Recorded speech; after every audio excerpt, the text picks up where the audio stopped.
Inside the Circle, Shawn. We are back, baby. Season 6, episode 1.1. It is go time. Shawn, I'm really excited about this year. I can tell. I am jacked. I am jazzercised. I'm all over the place. Season 6, episode 1.1, Inside the Circle. I mentioned Inside the Circle on Twitter only because, Shawn, we got a lot to do on this episode. But before I get too far, this little guy right here was won by Inside the Circle from our Twitter account, Lake Norman Wrestling. Shawn, do you know where Lake Norman Wrestling is?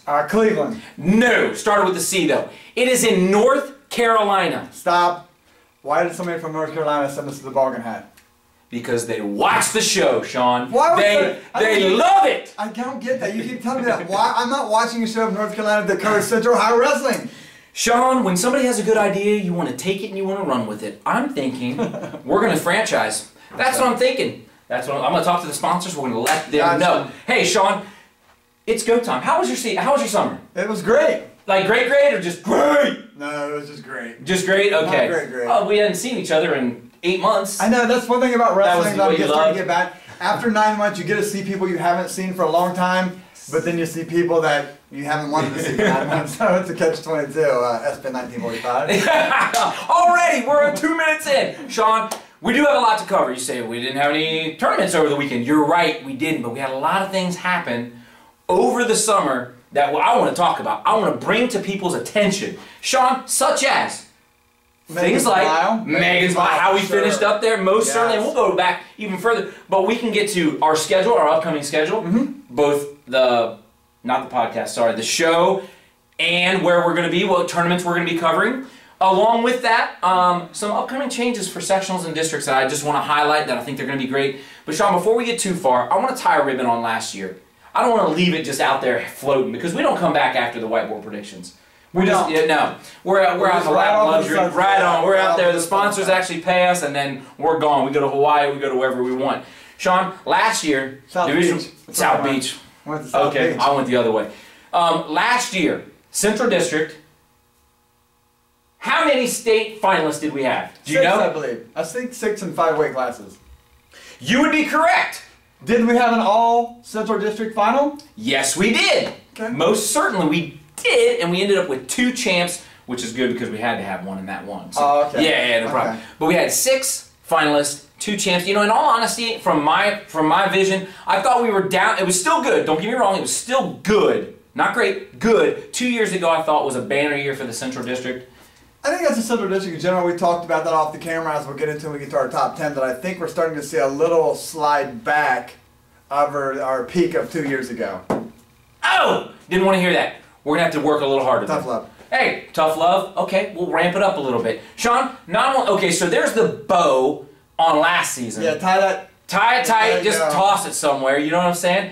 But we also had, after the state tournament, we did a little something. Okay. That I want to highlight. We was a part of something. We were a part of something. We were representatives of the entire wrestling community, and we got to be a part of it. And Shawn, Shawn, tell the masses what was able to go down. Yeah, me and Marco and Itc and just the Central Ohio Wrestling in general took part in the Megan's Mile, which we have not done a great job of, I guess, over the years. We really got behind it last year. They had the biggest year ever, around $20,000 of donations. So thank you from the Schlegel Foundation, the Schlegel people, Megan's Mile, Children's Hospital for all the work you guys done, and we really sent that thing out on a big note. I thought so. They did it 10 years. Last year was the last year, and I was glad. I was glad that you sort of like kick-started that. That was good stuff. I was glad to be a part of it. When we got there, we got some pictures. Still up on the website. It was a great day. The rain stayed on for us. Yes. Yeah, it was a party central. Shawn, last year, state tournament, we moved on to Megan's Miles. From Megan's Miles till now, some other things have changed in the Central District. We've got some new faces and old places. And some old faces and new places. Oh, that was a good one. Not here. Not today. In Canal Winchester, we have a new head wrestling coach in Harrison Roush. He's been with the program. He was a wrestler. Roger there. Look, great hire for them. Great hire. Just what they needed. I thought Coach Kramer was doing a great job. But this is a guy from within. That's good. Excellent. Love Harrison. Think he's a great guy. Also, Dublin Jerome takes Coach White, Matt White, from London. He's going to be at Dublin Jerome this year. We have Lincoln Heights with the exiting of Bo Ramsey to be with his family. We have Robert Price. Now, he's at Lincoln Heights. At St. Charles, the Division I school, my guy is Mike Flush. He'll be at St. Charles. Northland has a new coach. Taking over for Nathan Wilder is going to be Joe Murray. There's some other ones out there. Josh Schmitz at Westerville Central.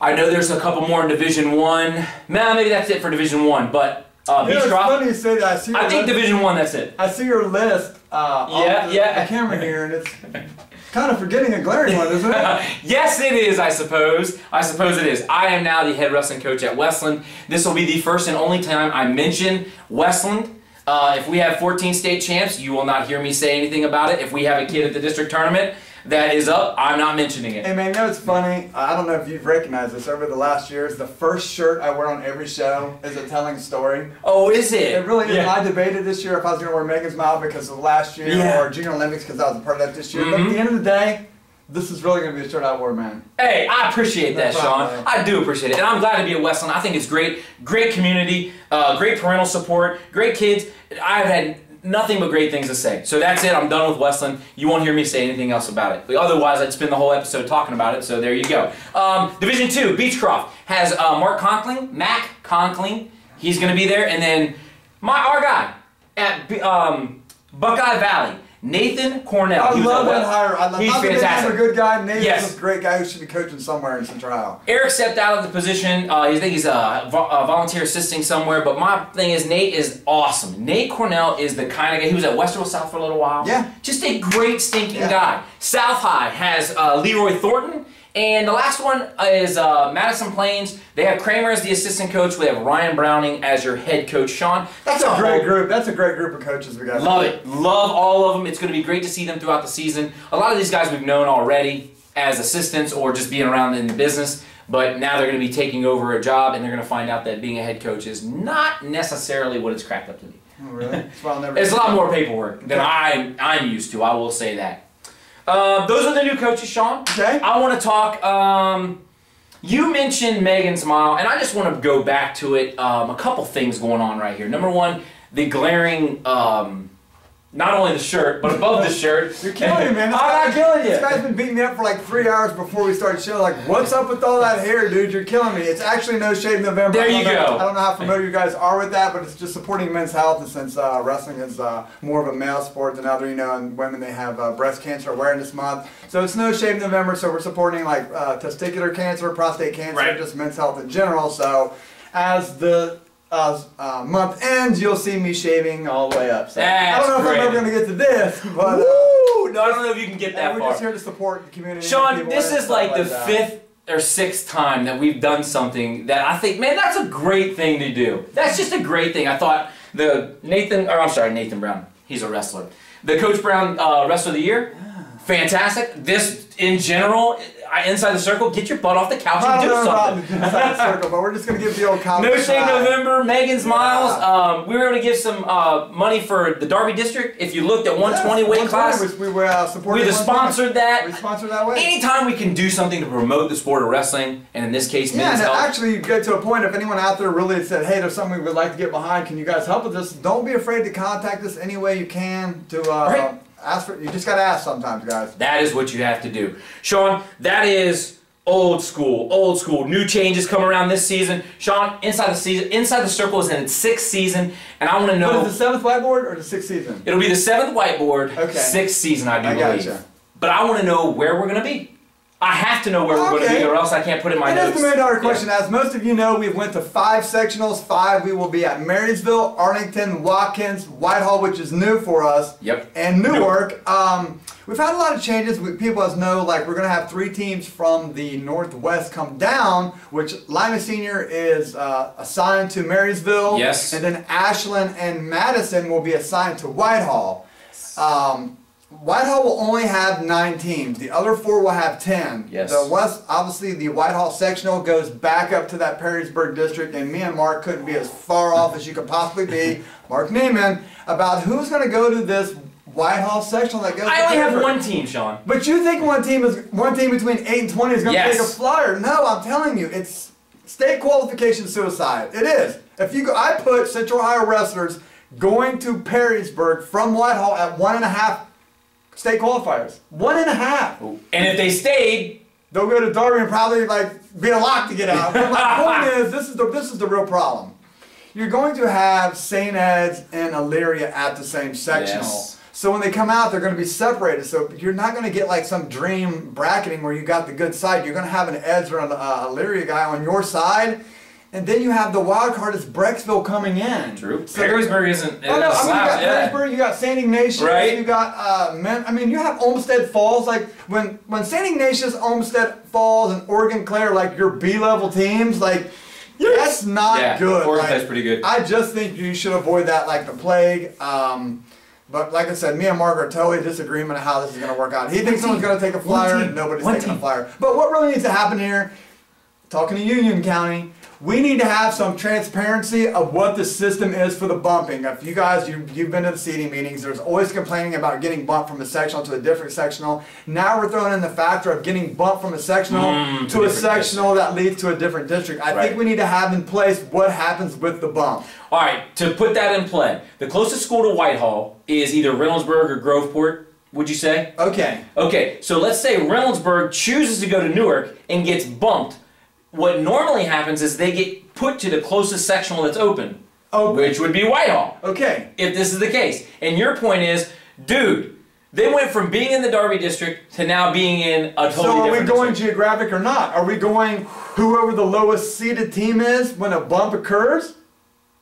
Oh, man. You know, it just becomes like, I think we just need to have clear transparency of what the rule is and how this is going to be taken care of, because I think there's going to be a lot of complaining. And when we look at the big picture in the Darby District, two guys just stand out to me. State qualifier Patterson, where Mifflin just doesn't have the numbers to get the points to get out of there. Right. And Sparks of Marion Harding at 132, 126, where he goes, who I think they... State qualifier last year? State qualifier. Yeah. Well, they're both state qualifiers. Right. Those are the two glaring people that I think, like, their teams could just fall in the cracks of being forced to a different district, which would have a huge impact on Darby and their state qualification as well. So, again, I would really hope we can work on, and every coach will know exactly what the system is we have in place. 6 teams will be arguing.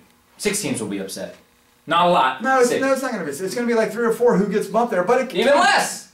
I don't know. That's like 8 to 10%. We used to use a system 10 years ago, and this is crazy, where every team had the option, the choice to pick a sectional, and nobody ever got bumped. How does that happen? I'm telling you, I'll show you guys one day. Hey, when you see me, you ask me how that's possible. The only thing is, once the sectional got filled, it was closed out. Closed out, okay, got you. No bumps. No bumps allowed.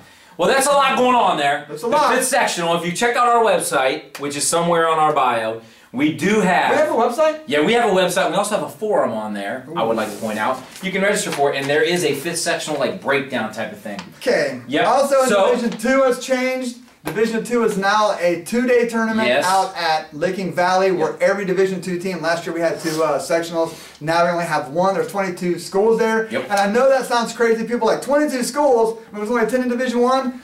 You have to have 8 people entered in a sectional to be counted as a team. And the problem we were having in our district is some of the schools that don't have feeder programs, a lot of like the Columbus Public Schools and some other ones, they're only entering 7 people, so they're not being considered a team. And even though we're going to have 22 teams at Licking Valley, I would guess the total overall participation of like say 120 or 125 or 130 kids is probably going to be somewhere close to the number of total that we have in the Watkins or the Newark or so forth. So although it seems like a big number, the total participants I don't think is going to be as big a disparity as it seems when you look at it on face. Can I ask you, there are 22 teams going to Licking Valley for the D2 sectional. Yes. How many of the 14 weight classes will have 16 or more contestants? None? Okay. 0. There you go. It's not even close. I think you could cut that back to like 15, 14, 13. I would say 0, 0, 0. I mean, it's not going to happen. All right. In D3 this year, a couple years ago, remember you'd have that 2 D3 sectionals. One would go to Heath and one would go somewhere else. Both of them, one at, where did I write that down? One at Cardington. Yes. And one at Madison Plains are both feeding to Heath for the Division 3 Division I think they bring up a Southeast. They'll bring 2 from the East. So Division 3 are all feeding to one place. So. All right. Man, that's a lot going on for sectionals. When they leave sectional, they get to districts. What happens after districts? Well, the state tournament, of course. But let's scale it back. I want to spend some time at the district tournament. Okay. I want to spend some time at the Darby district because there's a new change coming that not everybody's... Change like 2 nickels and dimes for a quarter?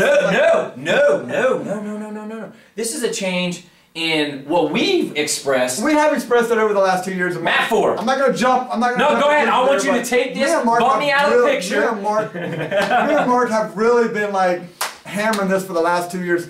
We have 3, guaranteed 3, and I know that because I was at Groveport Madison when one of them was going on. There you go. You're fine. Come on back. Come on back. 3 years, man. Off the fourth mat. We complained about it last year before, and we're not going to take all the credit here. I'm assuming Coach Moody has helped us out with this and talked to people. So going forward, the go-to matches on Derby on day 2, the Conso semis are only going to be wrestled on 3 mats now. We're getting off that 4th mat, and we're hoping in the future we can take it back another one to have it so no district placement matches, for example, like the Conso quarters.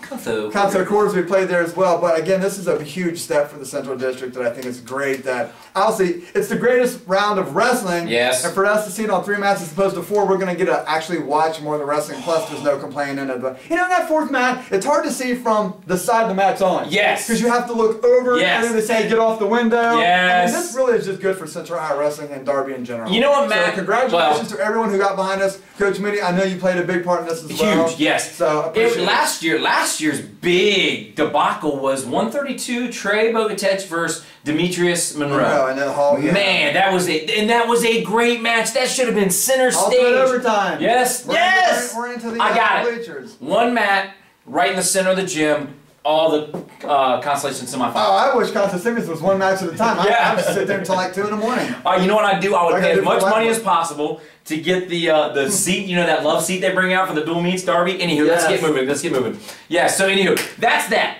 Shawn, we were also supposed to talk about what we're going to be doing. We as Inside the Circle are going to be hitting up as far as tournaments and episodes. Okay. I want to talk about that too because this way people don't get used to us being here every week. Although we are going to be here every week. Not every week. Nah. But anyhow, let's talk about that. Okay, episodes. We will be back on next Sunday. 6.2.1. December 3rd, it will be our first green screen show. I know you guys like the green screen show. Then we're going to come back on the 10th, which is just going to be a regular clowns in front of a whiteboard show. December 17th, huge show. Huge show. Like, need 2 cameras? I should bring 2 cameras? No. Okay. I'll use that later. Huge show. We're going to green screen as well. We're going to do the individual rankings. That's always a big show. People like to see that. And then we'll be off on the 24th and then come back on the 31st for a show as well. To wrap up Brecksville, Medina, West Jet, Marion Harding. Yeah. Bishop Reedy, did they still have a tournament? Greater Miami Valley Conference. Yes. Anything else, Shawn? We got upcoming tournaments this week. Oh, yes! We got the Bad Apple up in Mount Vernon. Which do you know when the first official competition can take place? Unfortunately, I do. It's Friday night, baby! Friday night. Hold on, I got a question for you. Yes. Do you think anyone's wrestling on Friday night? Yes, I do. Are you asking about the Central District or over the state? I'm not asking anymore. Okay, good. I'm telling you. Oh, Westland, the Cougars are having an open whistle. Joe Stora opening whistle classic against Logan Elm. It's going to be a great dual meet. So you're telling, well, actually, Hilliard Darby's wrestling too. They're wrestling Oak Hills and... Why you gotta be like that, Moody? We just sang your praises and now you're gonna cut it on my action. Oak Hill and somebody. Yeah, Sycamore maybe? I don't know. I don't know either. Anyways, getting way off the subject here, which Mark rein them back in, baby! The Bad Apple Brawl up at Mount Vernon, which has started off the season for I don't know how long. The Sales has been the first tournament to start season forever. Granville Duels, Marysville Duels, they're gonna bring in like Westboro Central, Tays Valley, Graham A, which is great, Marysville, of course. The Lee Spencer Invitational at Upper Arlington. Yes. And then the mecca of all tournaments to start the season. I'm so excited about the Olushanji of the Lewis Center, a phenomenal tournament. 5, count them, 5 of the top 10 teams in Central Ohio will be there, plus some good ones as well. Top 10 teams? 5, yeah. Well, how do they know what the top 10 teams are? Riddle me this, Batman. Ooh, you want that top 10, Shawn? Inside the Circle, episode 6.1. Top 10 now. I don't feel like I'm in form right now yet. Really? Yeah, no. Oh, how long does that take?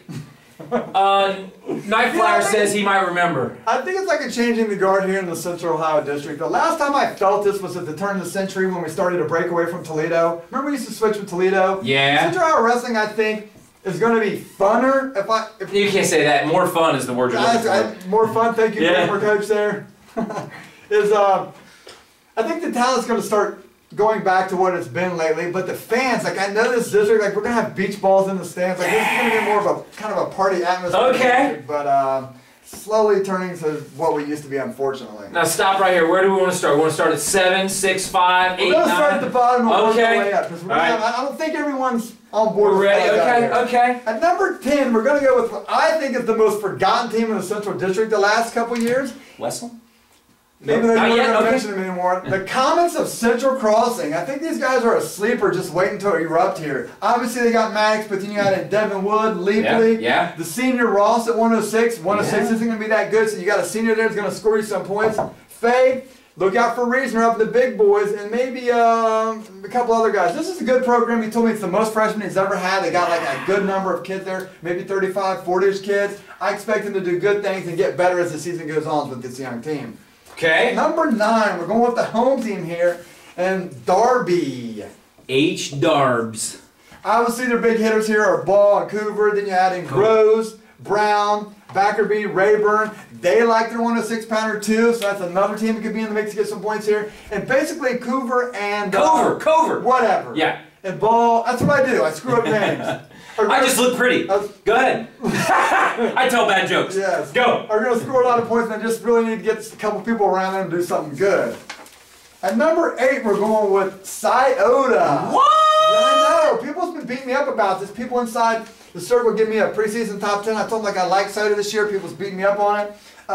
Obviously Segura returning state qualifier, but they got this Darian Pullman, 170, got hurt last year, didn't compete. This guy's going to be a player. He's someone to really watch out for. They got a good freshman, incoming freshman at 106. Okay. They have like Rubicon, Duran, just guys. I think this is the team on the upswing. Ruben Koenig, by the way. Hey, that's Whatever. fine. That's fine. Yeah, That's what I do, Mark. That's That's what makes me me. I think this is an up-and-coming team and a team that's probably going to be a staple in the top 10 in the district for the next 2 or 3 years. All right, let's go 7. At number 7, we're going with Davison.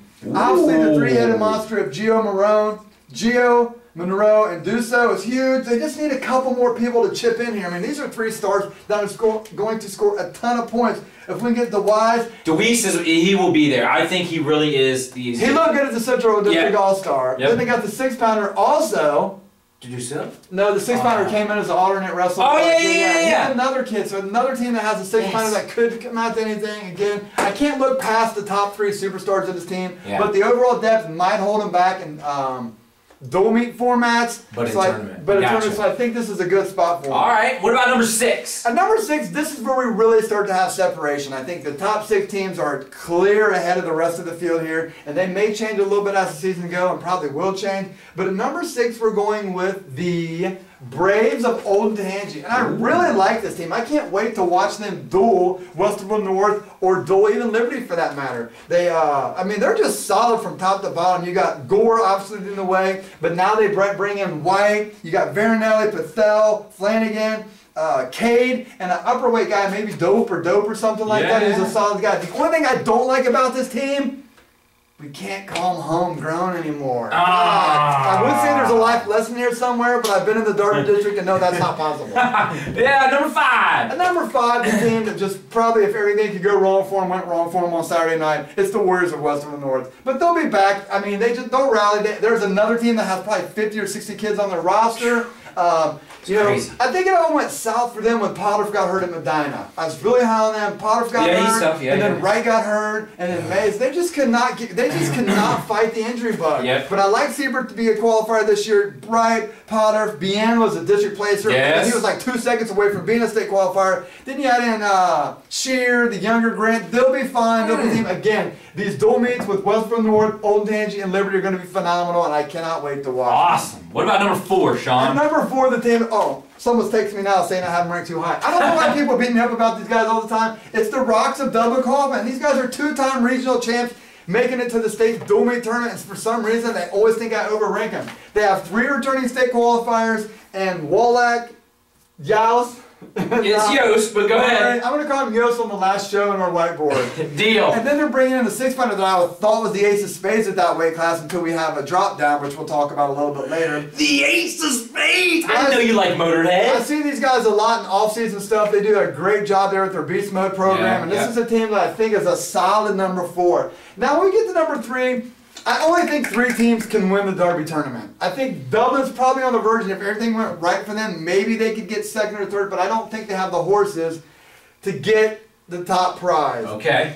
I've changed the top 3 in my mind probably 4 times in the last 5 days because as the days pass, I get another tidbit of information that just changes my opinion on how it's going to come. Like when we look at Coover moving from 220 to heavyweight, that kind of hurts Marysville because Economy gets score points there. Yeah. So then, you know, Egan makes the move to 6. It kind of opens a spot for Murray at 113. I mean, you just got a lot of shifting of points there. We're going to gain points here, but now we're going to lose points. And I just keep hearing the information. There's a lot of moves that's going to happen that I just think, as Mark would say, we're going to let them make the moves and the calls themselves. Right. So in this one, we're going to go with number 2 first. Oh, okay. At number 2, the team that I think is going to look like the Derby champ, walk like the Derby champ, smell like the Derby champ, and just be the Derby champ possibly, is the Gales of Lancaster. These guys have so much potential, but if Warren Sapp will tell you potential means you haven't done anything yet. I love that. I love that phrase. It's probably one of my best sporting phrases of all time. Better than Plaths? Logan Egan's obviously they here, but they bring in the younger Jacob Breed's a superstar, Norwood, then they have Miller, the Lewis, McRitchie, Patterson, Mitchell, Kelly. I think with all the advancement of 220 now, Derek Bowman becomes a huge favorite at 220. I think they're going to come out of the box hot. I don't know what that is about the southern part of our district. Like Tate Valley would always come out of the box hot. Pickerington would always come out of the box hot. Yeah. Need some water here. Box hot. I just think they're going to look like the team to beat. I think they're going to win the Old Tangy tournament. I think they're going to turn around the following 2 weeks and win the Liberty tournament as well. I just think they're going to look like the team to beat come late February. Got you. So here we go, 1 and 3 here. I think this is where it's all going to be like, and this really just came in basically on the drive here. At this point, for as close as this race is going to be, I mean, this is going to be an absolute photo finish where somebody who penned somebody in the first round of contests on Saturday morning that nobody's watching could dictate who the winner is as a team. At number 1, I think I'm going to go with the Monarchs here, and I can't believe that really is shocking to me. You walking home naked? You wearing a shirt for a year? I really might. Tattoo? I'm going with the Monarchs here. They have 4 state qualifiers back. They're again another team that has a freshman at 106. I'm sorry, a senior at 106 that you got to think is worth something in a year that's down at 106. If they can just get like Smeagol to be comfortable at 220, Jones, Miller, DeWeet, like get these guys really going. Hassler at 32. This really could be a great team to take advantage of a soft Derby at this point. So who do I got at number 3? It's clear I got at number 3, but when I told people like I don't think I'm going to have these guys ranked number 1, they all thought I was joking with them. They're like, how is Liberty not the overwhelming favorite? At number 3, we're going with Old Nancy Liberty, but in my mind, I just don't know how this team wins. I don't know how they win Derby. They have 4 or 5 superstars, but they are banged up, and I don't know if they can get that back. Jordan Roselli, everyone knows, is banged up. He's trying to come back for the Liberty tournament. I'm not sure how and sharp he's going to be. I'm sure he's going to have to round back into form, but he's a hard worker, and he could be. He might be at 26. Devin Lambert is injured. I know he's probably out for half the season. I think he's probably done for the year, which is unfortunate for him being a senior. Karchalava. Kaiser Soze Karchalava, we have never seen on a Derby mat. Blake Sato's coming up from 106 to 26. That just historically has been issues as these kids have to adjust to bigger, stronger kids. I mean, Connor Brady's been banged up. I mean, what they really need to happen is they need to come together as a team. They have tremendous amount of talent from that 32 to 45, but they have like Luke Blaine, Stewart, the Everson boys, and then a highly talented freshman Fitzpatrick. But those guys are going to have to end up turning to be world beaters to make up for the Lambert being out, not having an experienced 6 or 13. I just don't know if they can do it, and it's going to be tough. If we know anything about scoring at tournaments, and this is like being funny with Harris scoring a thing, it's depth. Yeah, it always true. It always comes down to depth. That's what's going to get Penn State beat. Wait, what? But anyways, you got to have depth, and I just don't know if they have the overall depth to get it. So they're going to come out. They're not going to look like the team that we thought they were the last couple of years with these injuries. I expect them to probably maybe get 4th or 5th at their own tournament. And this is just I can see that. I can actually see that. If they're not healthy, he's not going to put them on. Coach Barrett's not going to put them on. No, he's not that good. Hey, look, if you're not healthy, you're not 100%, you're not going on the mat. I don't care. I don't think we're going to see a true billing of them until maybe January. Cool. Well, this is your preseason top 10. This is my preseason top 10. Take a little snapshot of it. Talk about it on the Twitter. And, Sean, I'm done. Next show is going to be a great show. Whiteboard, I feel like we're starting to get into a groove here. Feel it. I thought a green screen was next week. What I say? Whiteboard. That's exactly. That's how excited he is. Sean, and now you are inside the circle.